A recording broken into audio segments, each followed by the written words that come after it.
the inheritance.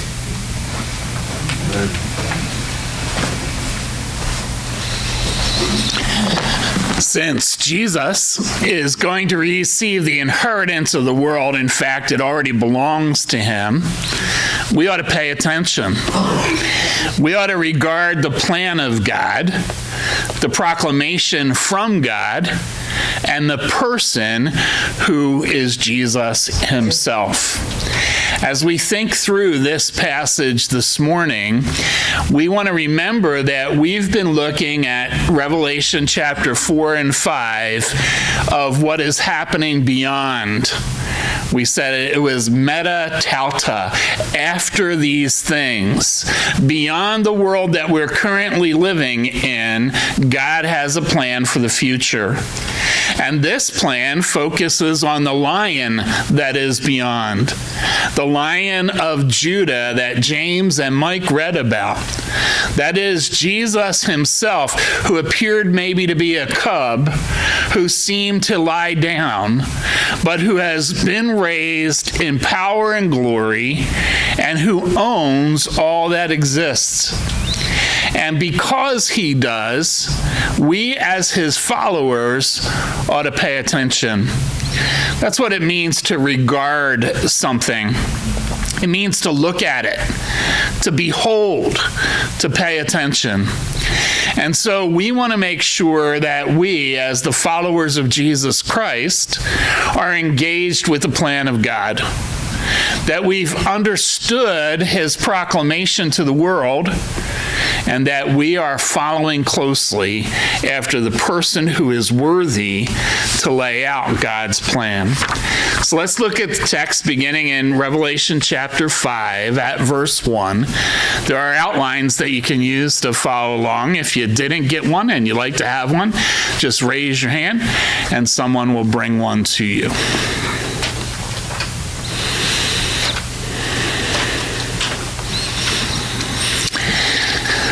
Verse 1 says, I saw in the right hand of him who sat on the throne a book written inside and on the back, sealed up with 7 seals. As we encounter this book or this scroll, we ought to recognize that there is power and authority behind God's plan. You notice what it says there? That this book is in his right hand. And, the majority of people are right-handed. I apologize to you left-handed people. But that image of a strong right arm is often used of the Lord to portray his strength. And it says not only is it in his right hand, it's the one who sits on the throne. So not only is he powerful, he has full authority to execute his plan. And that's important about a plan. You can have all kinds of plans, but if you have no power and you have no authority, you can't carry out your plan. When I was a kid, I worked for a man downtown at a newsstand. That's when people actually read newspapers. And he had 2 stands, one up top and one in the concourse where the L is. And so he needed some young guys to run papers up and down those stairs. And back in the day, I was a young guy that could do that. And so every once in a while, we'd have some downtime and we would talk. And I was just a young kid. And I had big ideas. And I would tell him about them. And he was kind of a grizzled old man. And I remember one day he said to me, where do you get these pipe dreams? He was Italian too, so he always talked with his hands like that. Where do you get these pipe dreams? And over the years, I've thought of that many times because they were pipe dreams. They were my plans, but I had no power to accomplish them. I had no authority to accomplish them. And as I got older, I realized they weren't all that important. But God's plan is a plan with power. It is a plan with authority. And it ought to catch our attention. We ought to regard it as important in our lives so that we can participate in it. It's in his right hand. It's on the throne. and it is full. Our video mentioned that, and you notice it here in verse 1. It's written inside and on the back. There is so much information on this scroll that it's full. God's plan is detailed. He doesn't leave out any parts. He considers every possibility, and he takes care of every possibility. Have you ever received a plan from someone's idea? It's kind of sketchy. We're going to do this thing. Okay, how are you going to do that? Who's going to be involved? How much is it going to cost? When will it take place? I don't know. We don't want to follow a plan like that, do we? We want to make sure that someone leading us has a plan that's complete, that's full. This plan is written on the front and the back of probably what was a very long scroll. One biblical scroll that was found was 11 feet long. Others are even longer than that. We don't usually think of a book that way, but that's the way it was here. God's plan is complete. He knows what he's doing. He knows all the possibilities, and he cares about all of those details. He cares about the details in your life. So this plan is worthy of our attention. We ought to regard the timing of God's plan. You notice there that it's sealed with 7 seals. And you saw the picture of that scroll in the video. It was rolled up, and along the side of the scroll, there were little blobs of wax. And so the way that they would seal a scroll was to melt some wax on it and then push their signet ring into that wax to say, this is my book, this is my scroll, and whoever opens it must be worthy to open it. Even several years ago, they used to do this with little note cards. People don't send a lot of cards anymore, but you could buy a little kit that would have some wax in it, and you would send a note and you'd push your seal into it. It was just a cute way of doing it. But in those days, it wasn't a cute way. It was saying, this is by authority of the one who imprinted the scroll. And you notice that it's sealed up, because there's a timing as to when the events written on this scroll will be completed.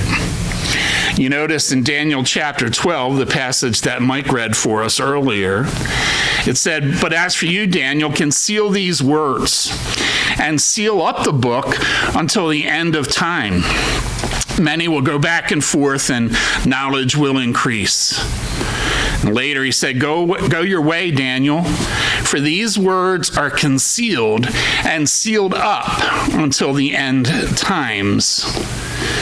Daniel ministered to the people of Israel about 600 years before Christ. And he was told that though he had been seeing visions of the future, the completion of those visions and even the unfolding of God's plan awaited the future. John in Revelation 22 is going to be told, don't seal up, right? That's what it says there. And he said to me, do not seal up the words of the prophecy of this book, for the time is near. God has a timing for the execution of his plan. We want to know the timing sometimes. We think we do. But we don't. We don't know all of the details. But God does. And we can trust that his timing is perfect and his return to the earth will be at exactly the right time. And we can trust the timing of his plan. And so as followers of Jesus Christ, we want to pay attention. We want to regard the plan of God because we are part of it. We participate in it. And so it ought to be important for us to understand. We also ought to regard the proclamation from God. Verse 2 says, "And I saw a strong angel proclaiming with a loud voice, 'Who is worthy to open the book and to break its seals?' And no one in heaven or on the earth or under the earth was able to open the book or to look into it. We ought to regard the one who's making this proclamation. You notice there it says a strong angel. A lot of times we live in such a materialistic world, we fail to recognize that we also live in a spiritual world. That there are angels all around us doing the bidding of God. We may not see them, we may not understand, but God is orchestrating his plan in the spiritual realm as well as the physical realm. We know, too, that fallen angels, demons, are active in our world, and they are fulfilling Satan's purposes. We ought to recognize that we are spiritual beings, though we live in a physical reality, and there are spiritual overtones to everything that's going on in our world. And so in heaven, this strong angel is the one making the proclamation. In Revelation 10:1 and in Revelation 18:1 and 21, we encounter more strong angels. It doesn't mean the other angels are weak, but these are designated in a specific way as to point out their power, their strength. We don't know who these angels are. We encountered Michael, the archangel, in Daniel chapter 12. And many of us are familiar with Gabriel, and some think one of these strong angels, perhaps this one, is Gabriel. We don't know. But in Daniel chapter 8, he received information from Gabriel, it says in verse 16, and I heard the voice of a man between the banks of Ulai, and he called out and said, Gabriel, give this man an understanding of the vision. So he came near to where I was standing, and when he came, I was frightened and fell on my face. But he said to me, Son of man, understand that the vision pertains to the time of the end. So Gabriel, God's messenger, was involved in communicating the plan of God even to Daniel. And the name Gabriel itself means strong one. Gabor means a strong man or a warrior, and El is the name for God. So Gabriel is a warrior of God, a strong one for God. And so some people interpret his name that way and think about this strong angel proclaiming the message as perhaps Gabriel, we don't know. But we ought to recognize God has warriors. And those warriors are involved in executing his plan. And so while we look at the world and say, who's ever going to take care of this problem? Or how are we going to overcome all of the evil that we see? God has a plan. And he is overcoming it by his strong warriors. We ought to regard the one making the proclamation and regard the extent of the proclamation. You notice there, it says that he proclaims this in a loud voice. That's not just because he was a strong speaker. You know how some people are very strong speakers? No matter what they say, it's going to be loud. Other people are quiet speakers. And sometimes I find myself saying, what was that? What was that? Maybe I'm getting hard of hearing, I don't know. There is no mistaking this message. This proclamation is like a herald proclaiming the message. Because this message was reaching everywhere in the universe. You notice what it says in verse 3 there? That this message comes to those who are in heaven, those who are on the earth, or those under the earth. Now that's a universal message. All those in heaven are those who are rightly related to God and worthy of being in the presence of God. All those on earth are human beings that are working out their life. And those under the earth are all of those who've rejected the Lord. And when they hear this proclamation, they ought to recognize that their judgment is coming. And when we hear this proclamation, it is for all the universe. God's plan doesn't leave anyone out. Those who are already in heaven rejoice in his plan. Those who are on earth, who are rightly related to God, rejoice in his plan. Those who have rejected the Lord fear his plan. And we ought to recognize that this proclamation extends to all. We ought to understand the result of this proclamation as he communicates this. Who is worthy to open the scroll? John cries, because it appears at first that no one was qualified. No one was worthy.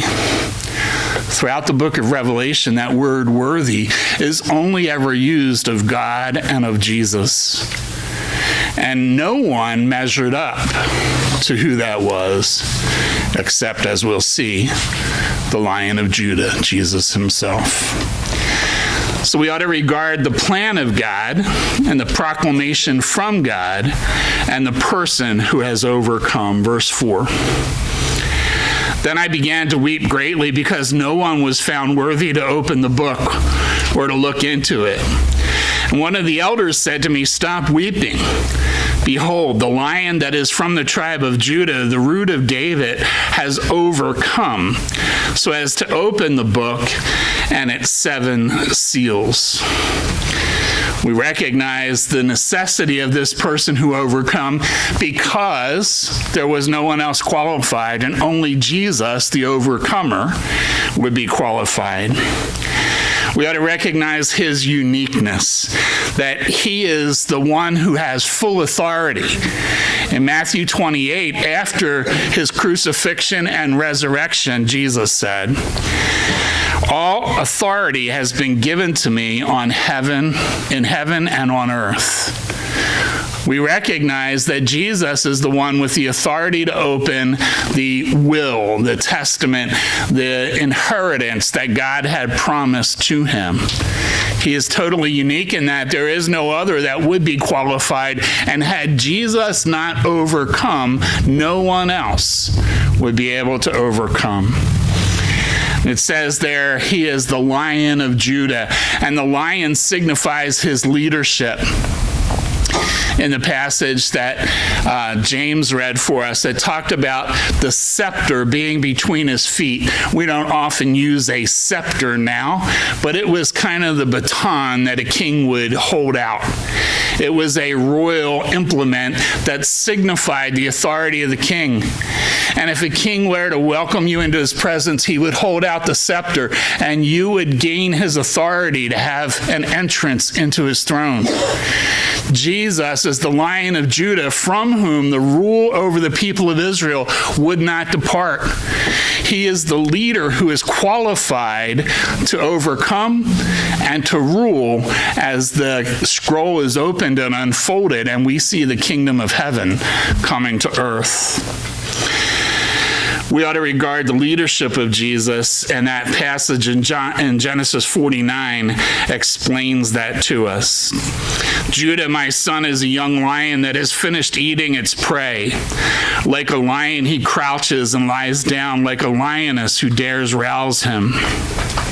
The scepter will not depart from Judah, nor the ruler's staff from his descendants, until the coming of the one to whom it belongs, the one whom all nations will honor.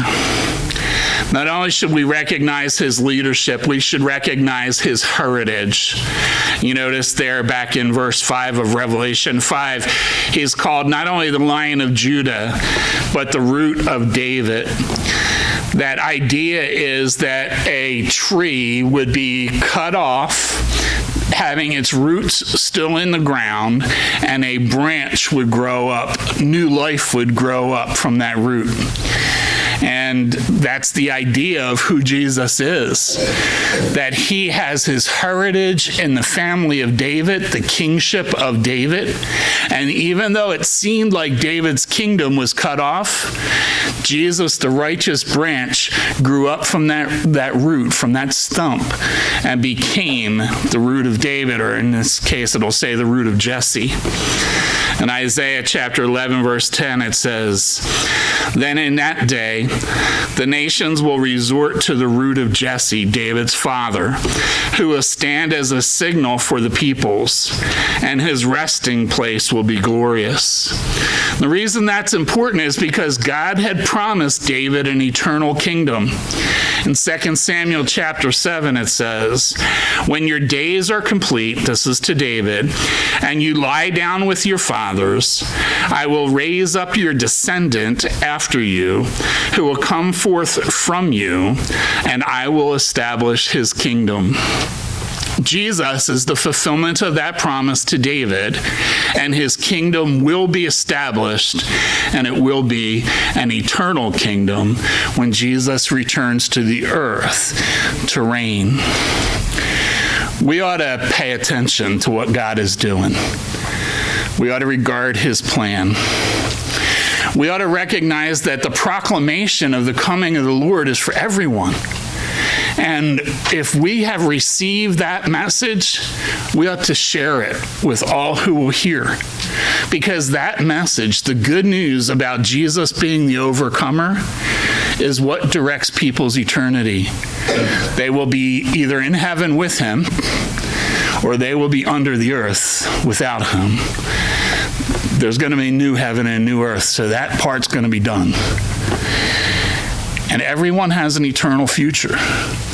And we have a proclamation, a message that will help them secure their future with the Lord.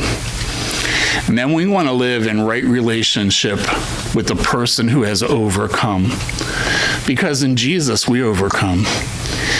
His death, burial, and resurrection signified his power over sin and his power over death. And in him, we have power over sin and power over death.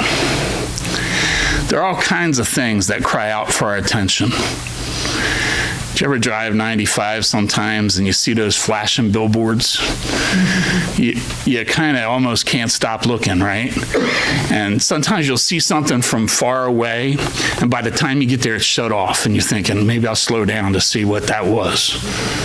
Because it grabs your attention. You'll be scrolling through social media and some video will capture your attention. You'll hear a TV commercial and you'll say, wow, that sounds good. They want your attention. Everybody wants you to regard them.